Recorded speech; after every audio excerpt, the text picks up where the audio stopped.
Hello, this is Kevin, and I'm at another church. Let me just show you. Oops. St Mary's of Chithurst. I'm going to go up through this way. Oop. I've got to make sure we shut the gate. But as we walk up here, we've got this lovely, which I think is a mock orange tree, just there. Got this gravel drive, or path I mean, and we go up to this very old church which is in front of me.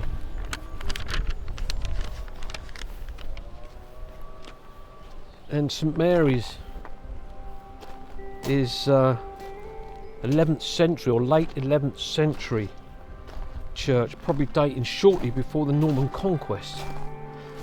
We know that it existed, or according to records, it was mentioned in the Doomsday book of that year. As you can see, it's got this almost like rubble-like surface that's been rendered over many years ago.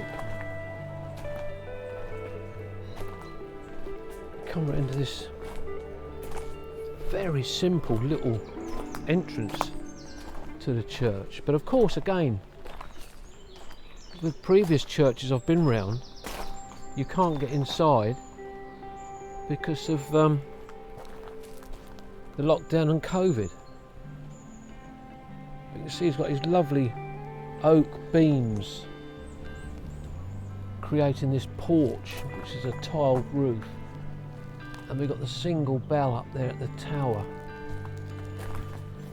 Just have a wander around this way, but we're very close to the River Rother, which is actually down through the trees there, and we've got, looks like a huge fig tree here in front of me. Just carry on wandering around. You've got these brick and stone buttresses on this side wall.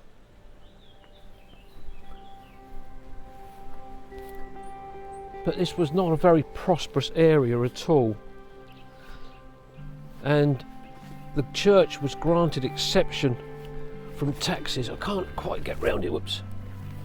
From taxes by the Pope Nicholas in 1291, because there was just extreme poverty around here. We've got these leaded light windows, and they're very small windows.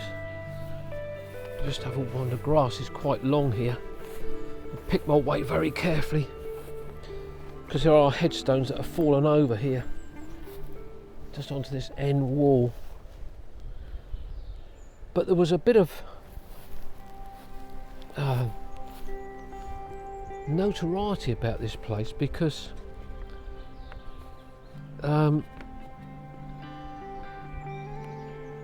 it was a bit of a notorious thing that happened here. Or high drama, I think it was the way they described it. In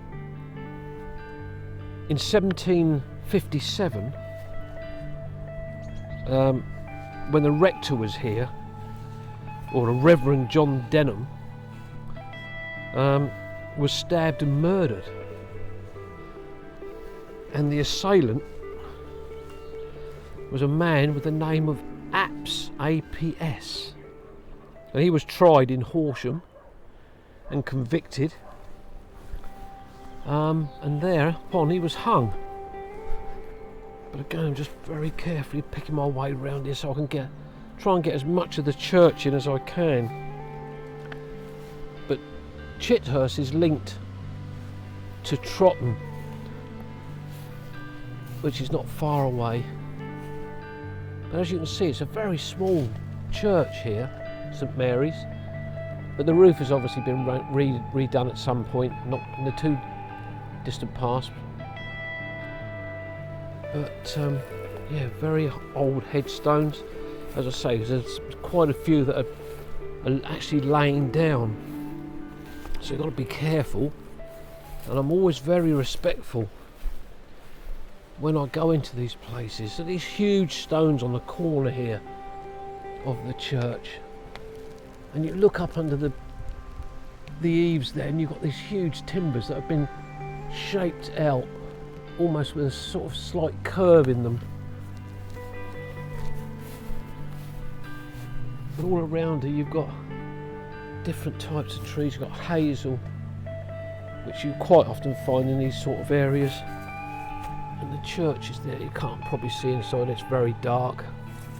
I have been here once before to have a look round, but again, it's a church I'd like to come back to and have a look at a later date. But that is literally all you see of the church. It's just very tiny. This gravel footpath. It's just charming. Again, this is in a setting of West Sussex. There's a great big, lovely mansion. It looks like a gypsy caravan over there. That's rather lovely. So that's going to be my trip round St Mary's of Chithurst for today, as I wander back out towards the yew tree which stands here on the entrance to the church. Headstones you can't read because they're completely worn away, which is rather a shame, but I'll just leave you with a shot of the church, and perhaps up to the solitary bell that's up there. So this, oops, they fell over. Trod on my notes, sort of blown away. So this will be Kevin saying goodbye, and I'll see you on the next one. Bye bye for now. Bye.